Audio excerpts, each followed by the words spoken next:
দেরি করে বেরিয়েছি গলিতে, 6টা বাজে, তাও একটু অন্ধকার অন্ধকার হয়ে গেছে। তো স্ট্রিট ল্যাম্প জ্বলেছে আমার বাড়ির সামনেই, আর ও তো দেখছই বারবার ওরকমই করবে। ওটাই একমাত্র লক্ষ্য ওদের, ওই স্ট্রিট ল্যাম্পটা। এখানে সাদাও খুব সাদাসিধে, ও সেই জন্য সাদা বলি, সাদা মনে ওর কাদা নেই, এরকম টাইপের।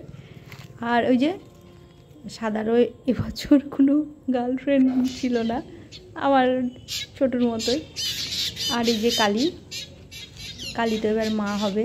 আমার গলিতে আর মা কুকুর নেই, এই কালী একমাত্র আমার সম্বল বলতে পারো। আর এই যে পায়ে একটু আঘাত লেগেছে, কারণ ওরা যতই আমি আদর করি, ভালোবাসি, আমরা দেখাশোনা করে রাখি, আমার গলিতে কিন্তু প্রত্যেকেই খুব যত্ন সহকারে মানে কুকুরগুলোকে রাখে। এক একজন তো থাকেই, সেটা আলাদা, কিন্তু আমরা যে কয়েকজন আছি খুব ভালোবাসি, আমরা দেখাশোনা করি, খেতে দিই। অন্তত ওষুধপত্র তো আমি বুঝতে পারি কোনটা কী দিতে হবে না হবে, এরকম করে দেওয়া হয়। আর দেখেছো এই যে এখানে ছোট্ট ছোট্ট পুচকু সব আছে, তো দেখতেই পাবে কালী যদি ঠিকঠাক থাকে, কারণ ওর বেশি বয়স না, কিন্তু 1 বছরও হয়নি।